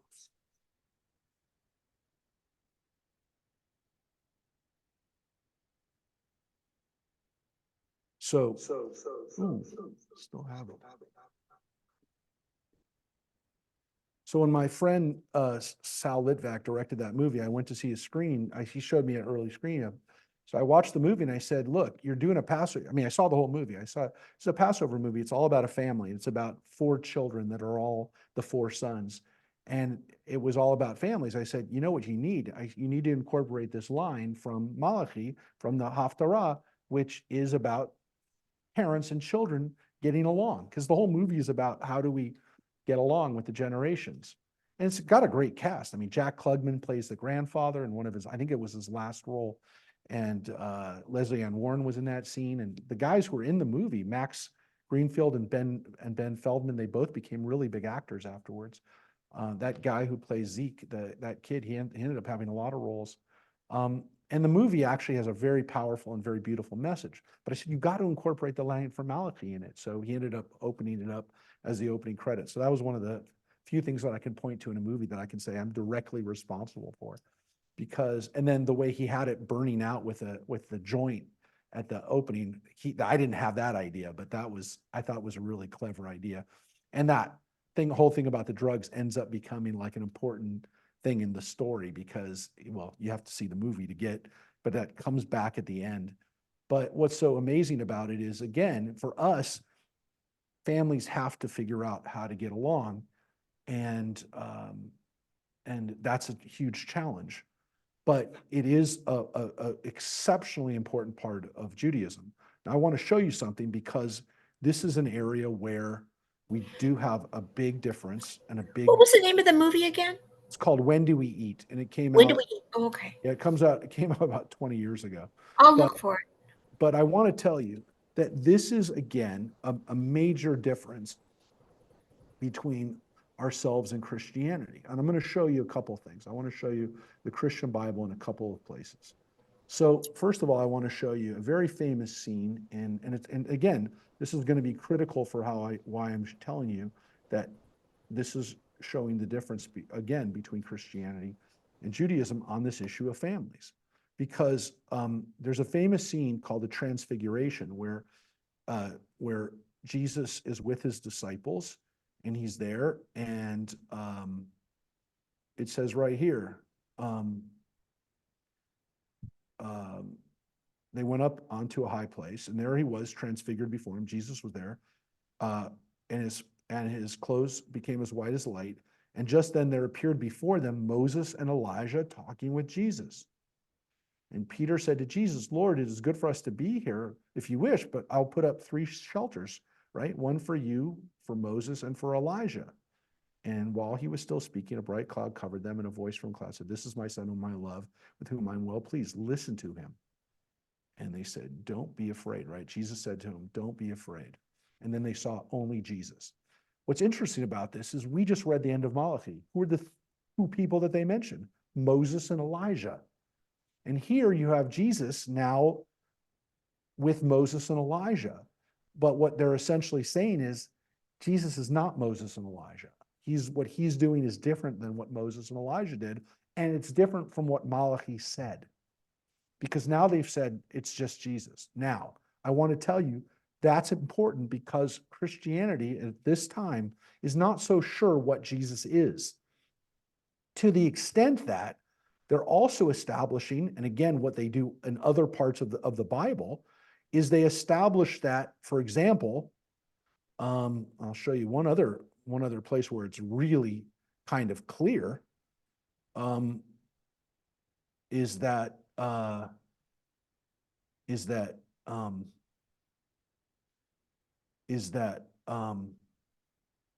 again, another part where, well, this is the part in Mark where he says this, but I want to show you, I can show it to you in a few different places. And again, for some reason, the screen isn't working well.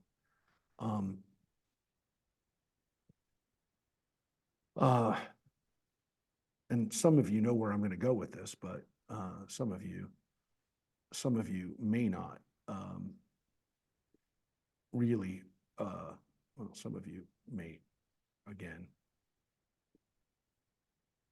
I'll show you. Jesus actually says, I have not come here to bring peace to earth. I've not come back to bring peace, but a sword. For I have come to set man against his father, and daughter against her mother, and daughter-in-law against her mother-in-law, and a person's enemies will be those of his own household. This is exactly the opposite of what Malachi just said. So there's a departure here from what the prophetic job is of Elijah in the first place. And this is critical because Jesus says in many cases, in a very famous case, when Jesus' own family comes to see him and his disciples say, hey, your family's here. And he says, I don't care about them. And understand that this is what, again, people are kind of, they're kind of, wait, did that show up on there? Yeah, yeah. This is what people don't understand about when they talk about Christian family values. Yeah, there definitely are family values in Christianity. I'm not saying they're not, but understand that when you want to know how does a Jonestown cult or how does a Branch Davidian cult get people to leave their families? Because there is a precedent for it within the Christian Bible. And this was a radical departure from what the biblical book that preceded it is all about.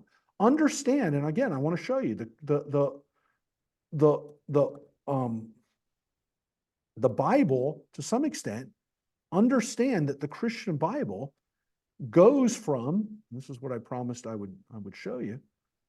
When you look at the order of the Christian Bible, you went right from the Old Testament, which starts at Genesis and ends with Malachi, to the books of Matthew, Mark, and Luke, which essentially are telling you Jesus is not Elijah, he's not Moses, he's not necessarily even what Elijah and Malachi are talking about.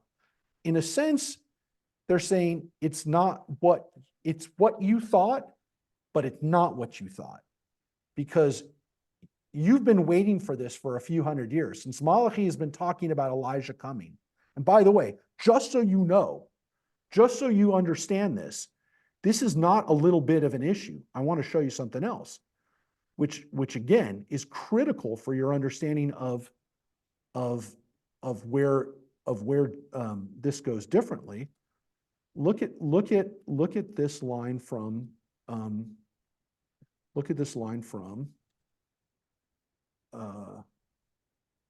going to show you this line.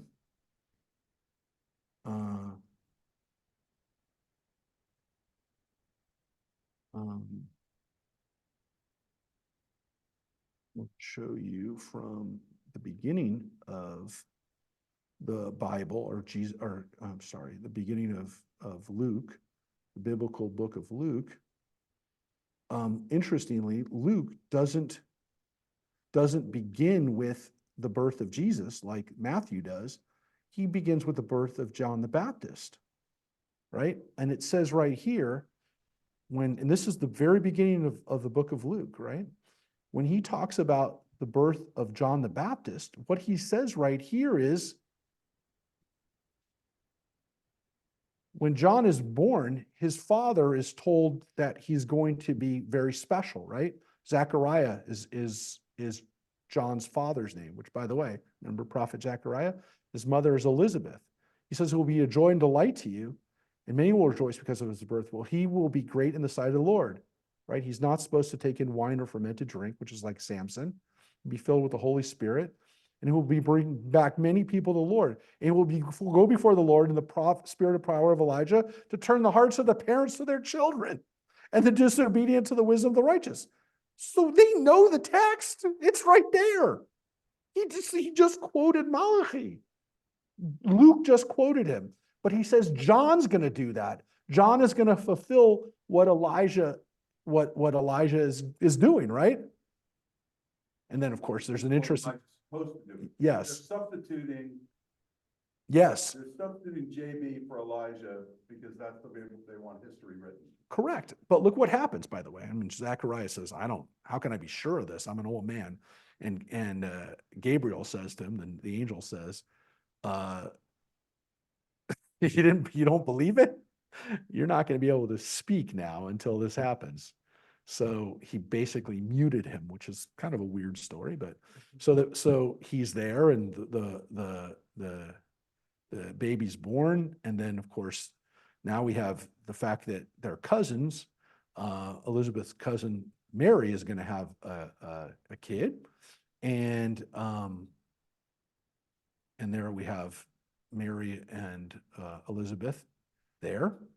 And it says that when Elizabeth saw Mary, the baby leaped in her womb, and Elizabeth was filled with the Holy Spirit.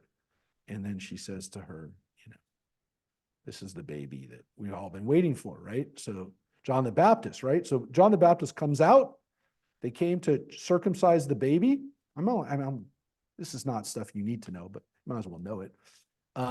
His mother spoke up and said, first they said they were going to name him Zechariah after his father, which by the way shows you that in the ancient world, kids would be named after their dads.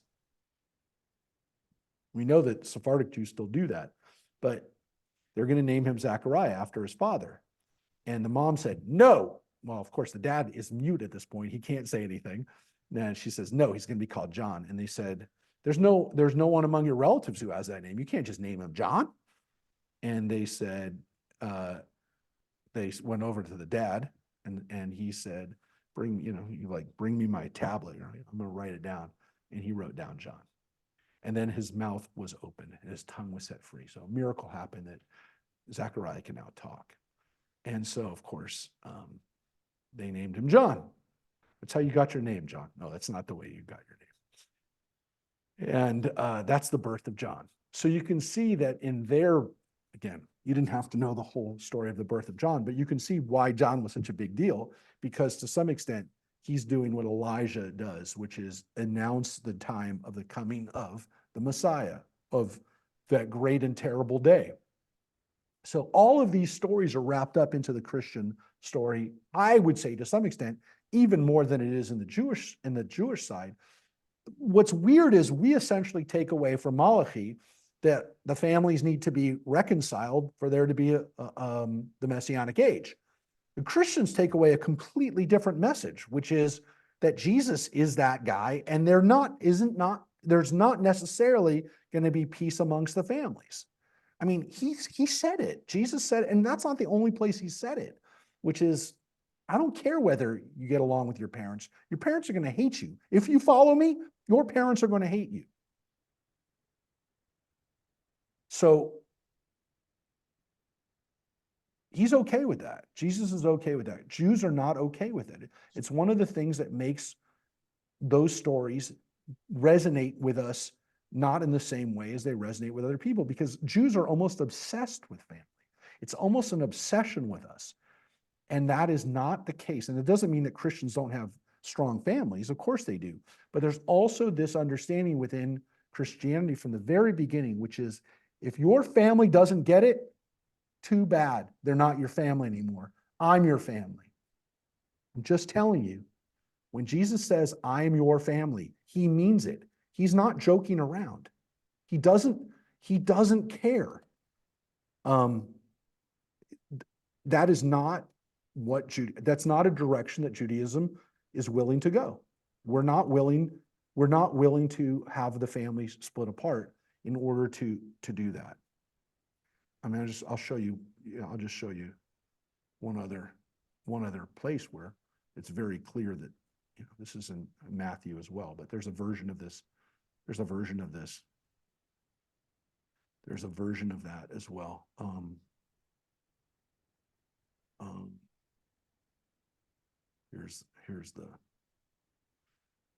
He's preaching at one point, right?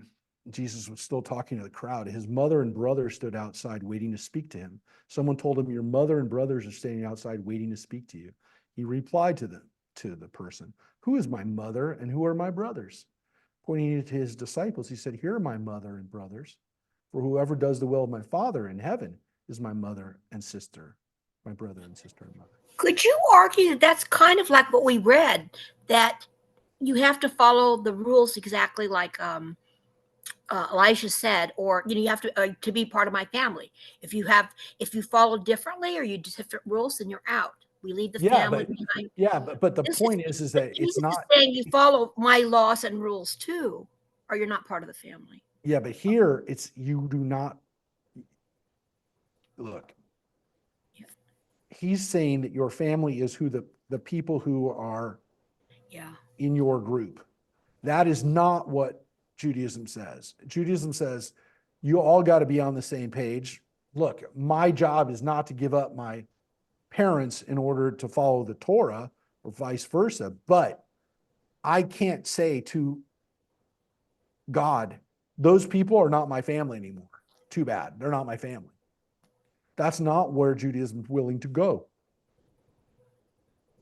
Look, he didn't care that his parents were there, or his mom and his brother. He doesn't say his dad, but his mother and brothers are there, and he doesn't care. Now, you could say he's teaching them a lesson. Fine. What is the lesson? The lesson is these are your family now are the people who believe what we believe. And that's what he was willing to do.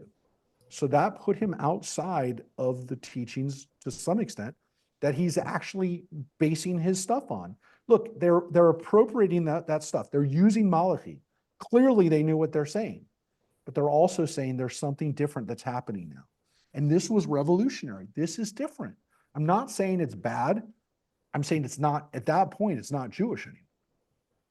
At that point, they're interpreting it in a way that's going to allow for them to have a different religion. It's going to allow for them to have a religion where people never get married and have children. It's allowing people to take themselves out of the community to some extent to be part of God.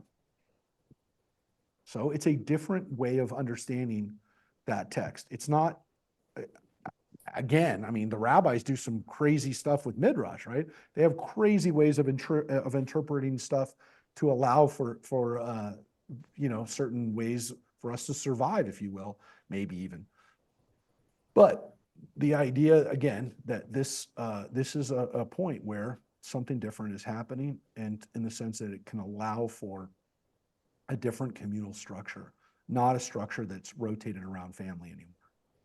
So that's why what I said before, why this is so important, why we're wrapping up at 11 o'clock, even though we finished this a half hour ago, because this last text, this last part of it is super important. And I'm sure I'm going to think of something later that I left out of this discussion, because I'm fascinated by what Malachi just laid down, because to some extent, he is the last word in the prophets. He is the last word of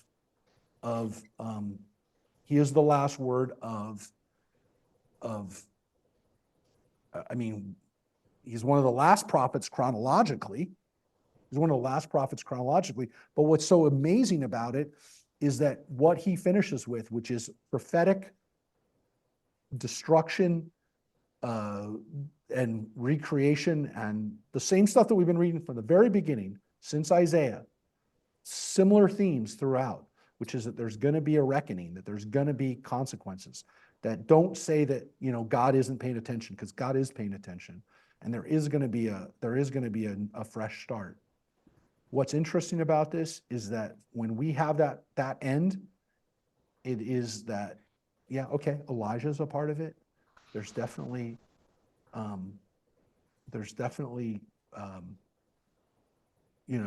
we can look, Malachi is dealing with the fact that the temple is there and people are still not getting it, right? They've had a chance to have a fresh start and they still haven't done it. So he's even more aware that it takes more than just having a temple to do it.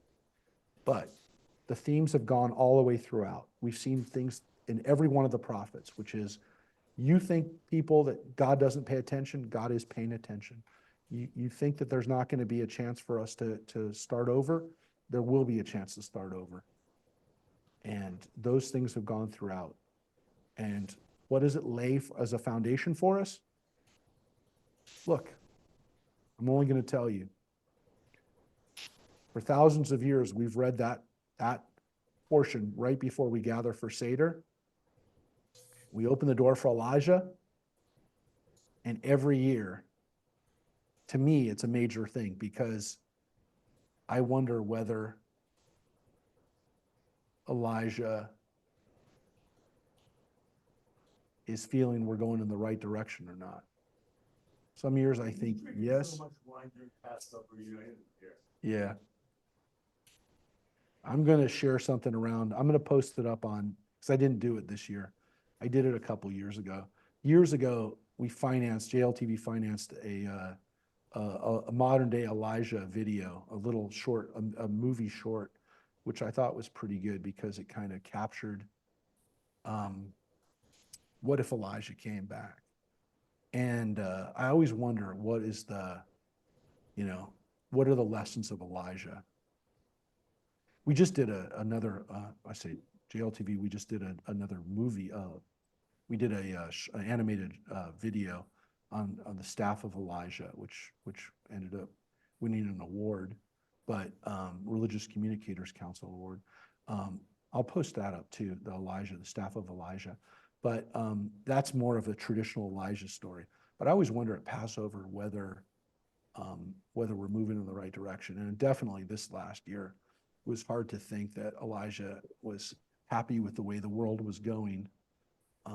This last month, a month ago when we celebrated Passover, it's literally a month, 35 days ago, whether that was a Passover that we can say we're moving in the right direction. All right, folks, next week we're reading Psalms. We're listening to Psalms. I have a lot of work ahead of me because we're going to have more music. We're going to have more. There's new songs that have been written since the last time we did Psalms. By the way, Paul Simon, his last album is called 7 Psalms. He was very inspired by the Psalms. That was only a year ago, or I think during COVID, but he just released it a few months ago. Folks, next week,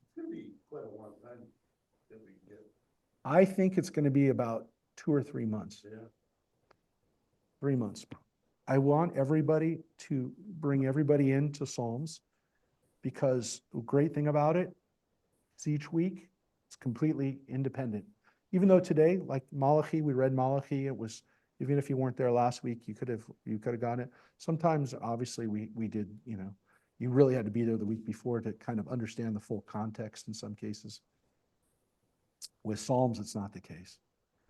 Every Psalm is different. There are some collections that you kind of feel a certain theme running through some of the Psalms in a row, but every one of them is different. We do the Psalms out of order all the time. There's so many different Psalms. So many different Psalms, right? Some we do a lot.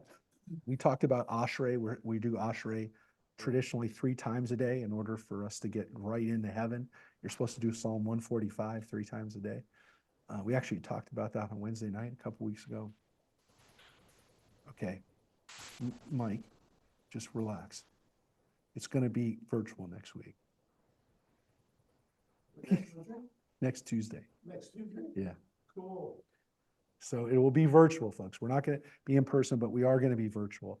I don't know how many virtual ones we'll have of it, but I will tell you that I'm less concerned with it in the sense that I'm not going away anywhere I'm not going to Europe this summer. I'm not going to visit. My wife is. She's going to visit her folks, but I'm not going. So we're not going to miss any times in the summer.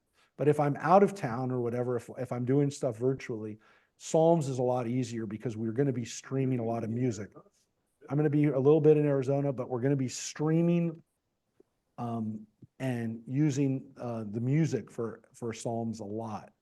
We're going to listen to Psalms from all different backgrounds, from all genres, from classical and Georgian chants to Jewish traditional Psalms, to country western, to reggae, to pop.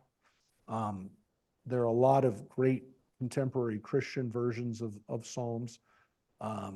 there are a lot of ways that we can listen to Psalms, and they're meant to be heard. We're not going to listen to all 150 in music. We'll probably listen to 50 or 60, 70 of them. Maybe a third of them will hear a musical version. There are many ways to hear Psalms, but again, the goal is for everybody to You've heard like Psalm 150 so many different ways. yes, over the years. even in Jewish community, right? Yeah, oh, yeah. Even in Jewish community, Every temple is. yeah, You know, that last sentence of Matthew, yeah, the will of my father is Judaism. No, he's- yes, That's the will, I mean, his father is God. And yes. God has chosen the Jews as the chosen people. I'm finding a total disconnect. Yeah, but because then it doesn't become Fine, even if Jesus is the messenger, even if he is, right? It's the will of my father. My father was God, and God. I would argue yes, but once he conflates it, then it becomes, well, but what did he say? Not what did the Father say, what did the Son say? So yes, it becomes a little problematic, but it is what it is. It is, I show it to you so you understand the way it was interpreted by the first Christians. But that's where it is. And they knew exactly what they were doing when they said it. They knew exactly what text they were in. Then it redirects right back to the 5 books. I don't disagree with you. I'm just telling you, And the burden of the 5 books. I don't think that's necessarily, that's not mutually exclusive from the fact that but they still then had to deal with, but what does Jesus say about it? You're right. He didn't say, listen to me. He said, listen to my Father. My father. Yeah. I think that's important. I mean, that's not my problem. It's not my problem because it's not my issue. It's not my problem. It's not my text. But I would say, yes, I would say to a Christian, but didn't Jesus say to listen to the will of my Father? So, yeah, but it's not my, I don't know what to tell you. I can't say it. I mean, I could suggest that. I could say that's the way I understand it, but it's not my text. All right, everybody. Thank you very much, Rosemary, for Thank you, everybody. taking us through the prophets, and we'll see everybody next week on Psalms, on singing. So get ready for your songs. Get ready for Psalms. Take care, everybody. Thank you. Bye-bye. Bye. See ya.